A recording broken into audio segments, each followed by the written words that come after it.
예수께서 또 말씀하여 이르시되 나는 세상의 빛이니 나를 따르는 자는 어둠에 다니지 아니하고 생명의 빛을 얻으리라. 바리새인들이 이르되 네가 너를 위하여 증언하니 네 증언은 참되지 아니하로다. 내가 나를 위하여 증언하여도 내 증언이 참되니 나는 내가 어디서 오며 어디로 가는 것을 알거니와 너희는 내가 어디서 오며 어디로 가는 것을 알지 못하느니라. 너희는 육체를 따라 판단하나 나는 아무도 판단하지 아니하노라. 만일 내가 판단하여도 내 판단이 참되니 이는 내가 혼자 있는 것이 아니요 나를 보내신 이가 나와 함께 계심이라. 너희 율법에도 두 사람의 증언이 참되다 기록되었으니 내가 나를 위하여 증언하는 자가 되고 나를 보내신 아버지도 나를 위하여 증언하시느니라. 네 아버지가 어디 있느냐? 너희는 나를 알지 못하고 내 아버지도 알지 못하는도다. 나를 알았더라면 내 아버지도 알았으리라. 이 말씀은 성전에서 가르치실 때에 헌금함 앞에서 하셨으나 참는 사람이 없으니 이는 그의 때가 아직 이르지 아니하였음이로라. 요한복음의 핵심 주제는 예수는 세상의 빛이다 라는 것입니다.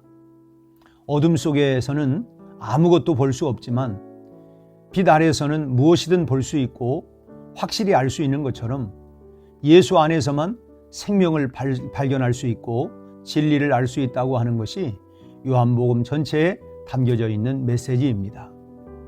오늘 본문은 예수님이 자신을 세상의 빛이라고 증거한 데에서부터 시작이 되고 있습니다. 그때의 예수님의 이 증거에 대해서 바리새인들이 거짓 증거라고 트집을 잡았고, 이에 대해서 예수님은 바리새인들의 시비에 대해서 자신을 변론하시는 내용으로 오늘 본문은 시작되고 있습니다. 바리새인들이 예수님에 대한 증거를 거짓이라고 공격하는 것은 율법의 근거를 둔 것이었습니다.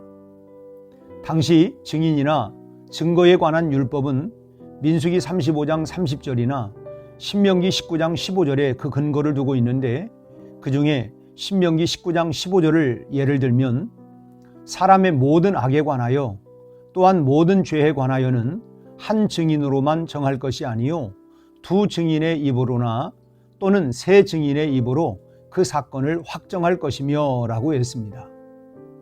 이 말씀에 근거해서 유대인들은 죄에 대한 것뿐만 아니라 증인이 필요시 시시비비를 가려야 하는 일에는 언제든지 두 사람 이상의 증인이 있느냐를 보고 진위를 판단했던 것입니다. 그러자 예수님은 이런 율법의 전통을 인용해서 다시 그들에게 말씀하셨습니다. 본문 17절, 18절이죠.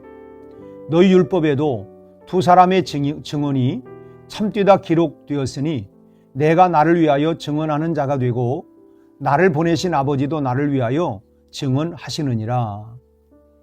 너희가 율법의 기준으로 내 증거가 거짓이라고 하는데, 그렇다면 나 외에 나를 증거하는 분이 한 분 더 계시다면 너희들은 어떻게 할 거냐?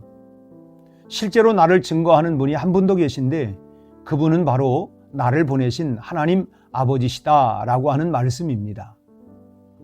여러분, 아들됨을 가장 확실하게 증명할 수 있는 방법이 뭘까요?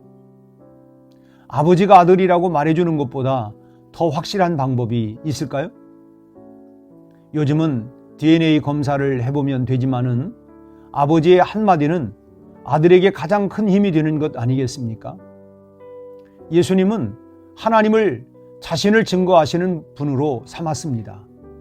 그리고 예수님은 평생을 사시면서 하나님과 같은 마음과 성품으로 자신이 하나님의 아들 되심을 증거하시면서 하나님과 동행하는 삶을 사셨습니다. 그렇다면 여러분, 오늘 우리가 이와 같은 사실에서 무엇을 배워야 하겠습니까? 그것은 바로 하나님의 증거를 받는 아들답게 살아야 한다고 하는 것입니다. 우리도 하나님으로부터 아들이라고 증거를 받는 자들입니다.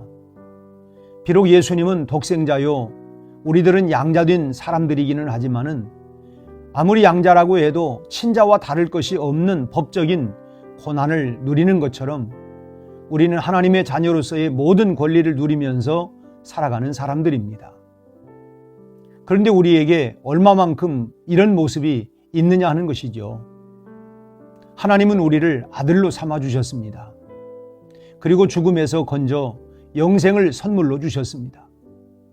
또한 믿고 기도하기만 하면 변함없이 들어주고 계십니다. 그런데 우리에게 자녀다운 모습이 얼마만큼 있느냐라고 하는 말씀입니다. 물론 모두가 효자일 수는 없겠지요. 그래서는 안 되겠지만 자식 중에는 간혹 불효자도 있긴 합니다. 그러나 내가 불효자가 되어서는 안 되는 것입니다. 세상 모든 성도들이 하나님의 가슴에 못을 박으며 살아간다 할지라도 그것은 남의 이야기가 되어야지 그것이 바로 내 이야기가 되어서는 안 되는 것입니다. 그렇다면 여러분, 우리의 모습을 잠시 생각해 보시기 바랍니다. 나는 과연 정말 하나님의 자랑스러운 자녀일까요? 하나님의 자녀답게 살기를 바라서 그 일념으로 이 시간에 하나님을 위해서 나왔나요? 예수님은 오늘 하나님이 자신을 증거해 주신다고 자신 있게 말씀하시면서 그렇게 사셨습니다. 우리 모두도 예수님처럼 되기를 원합니다. 하나님의 증거를 받는 자녀답게 살 수 있기를 바랍니다. 여러분, 만약 어떤 아버지가 사람들 앞에서 자신의 아들을 내 아들이라고 증거하고 자랑을 했는데 그 아들이 죄를 짓고 못되게 행동한다면 그 아버지의 얼굴은 뭐가 되겠습니까? 우리는 하나님의 증거를 받는 자요, 하나님의 얼굴입니다. 복음의 전령입니다. 온갖 하늘에 축복이 예약된 거룩한 하나님의 자녀라고 하는 자부심을 가지고 나를 증거하시는 하나님을 증거하며 오늘도 복된 삶을 살아가는 이 하루가 되기를 주의 이름으로 축복합니다. 기도하겠습니다. 하나님 아버지, 우리를 양자 삼아서 하나님의 자녀됨을 확증해 주시고 증언해 주시니 감사합니다. 나를 자랑스럽게 여기는 우리 하나님 아버지 앞에 나 또한 우리 하나님 아버지 앞에서 부끄러움이 없이 참으로 자녀다운 모습으로 살아갈 수 있도록 오늘 하루도 주님의 이름과 영광을 드러낼 수 있는 그런 삶으로 살아가는 복된 하루가 되도록 축복하여 주시옵소서. 예수님 이름으로 기도하옵나이다. 아멘.